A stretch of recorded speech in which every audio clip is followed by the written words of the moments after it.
She had to wear a black veil. She recited azan very beautifully, and she loudly shouted, "Please forgive me. My God, please forgive me. Allahu Akbar, Allahu Akbar. Please forgive me."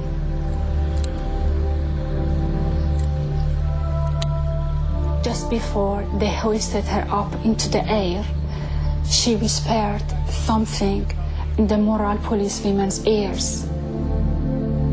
I went to her. She told me that she had said to Atife, "Please forgive us if we had to get rough with you." Atife, who had her hand tied up behind her, said, "Don't worry about this. Haji Rizai told me they have just want to scare people who had taken advantage of me. It's all formality. Don't worry about this."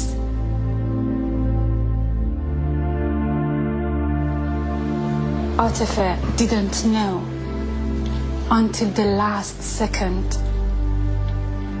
that she was going to be executed.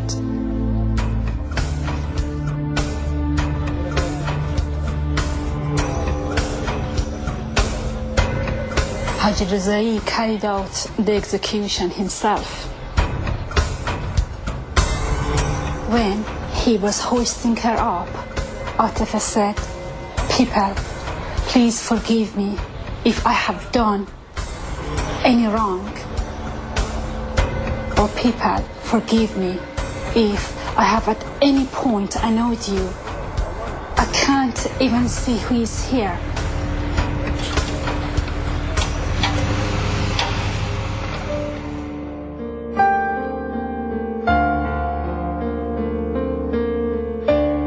Atife's dream was to become a bride. About the execution, she said, "Find my wedding dress, find my Hassan, and make him to stand by my side."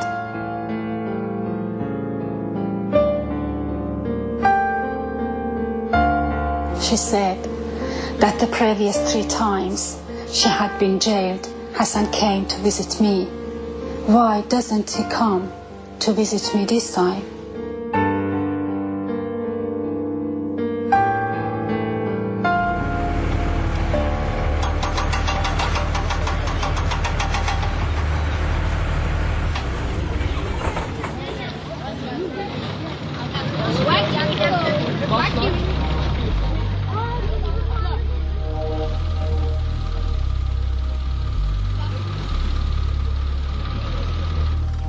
Ashraf Dorubi's punishment was 100 lashes, and could be bought up anyway.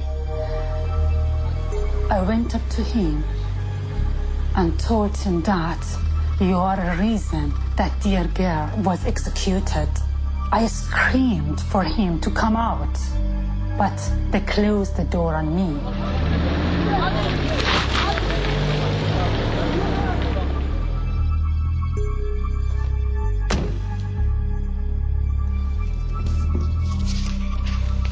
Atife's family was given her personal effects.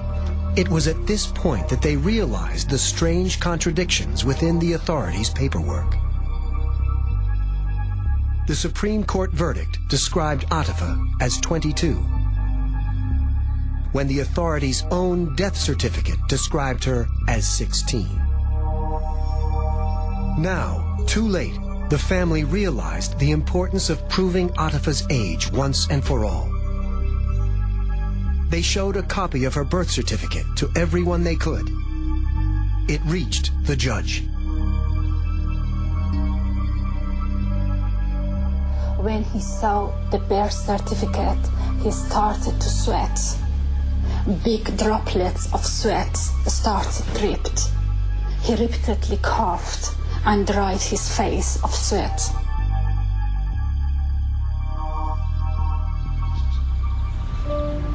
Just 24 hours after the authorities were confronted with Atife's birth certificate, Atife's body disappeared from its Neka cemetery grave, as one of the many who came to pay their respects found out. She went and came back in 20 minutes. And she told, where is her grave? There was just a mess there. I really don't know if even now the corpse is there or not. A 16-year-old described as 22.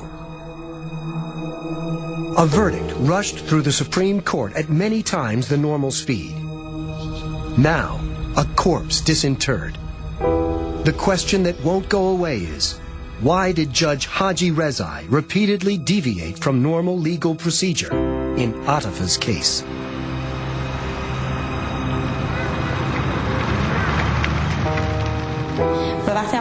When he was asked what was the hurry with this case, he said that in his opinion there was too much immoral behavior in Neka, particularly as it was summertime and there were a lot of tourists stopping off. The dissident press linked Atifa's case with the arrests of 2 moral police officers in her hometown. 8 weeks after her execution, the 2 policemen were charged with running a child prostitution ring.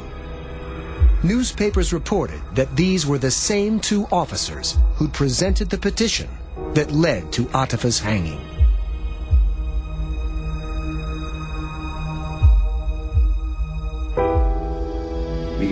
Atifa used to say that the moon won't always stay behind the clouds, and she was right.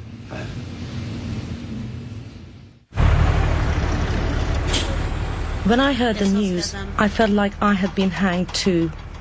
This case and its verdict was neither legally nor morally correct, and Atifa should not have been executed. The filmmakers telephoned Judge Haji Rezai to ask him about the case. حاجی سفر رضایی عاطفه ایستحال همچنین که خودتون میدونید در مرداد شهریور ماه سال 2004 توسط خودتون بفرمایید. بله درست میگی. من فقط 2 تا سوال کوچیک از شما داشتم. 2 تا مقوله جداگانه شما حرف می‌زنید. مال شرمندگی معذرت می‌خوام. من معذرت میخوام. من فقط 2 تا سوال خیلی کوچیک ازتون دارم. The judge would not answer any questions and hung up the phone. His biography suggests he is one of the revolution's own.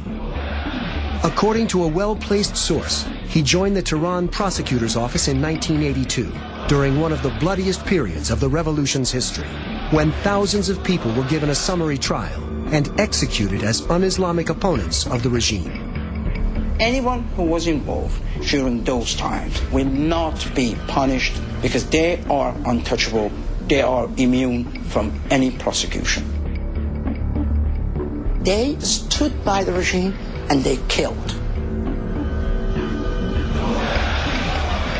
If this judge now is the head of the judiciary in Neka and wants to get rid of a girl, so let him do it.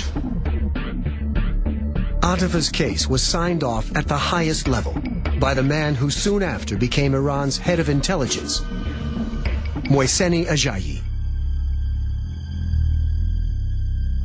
And under Iran's hardline President Ahmadinejad, who advocates a return to the pure values of the revolution, Judge Haji Rezai is still the head of the judiciary in Neka. He has also reported to have been promoted to the Court of Appeal in the Neka region's capital. The judiciary has never admitted that there was any mishandling of Atifa's case.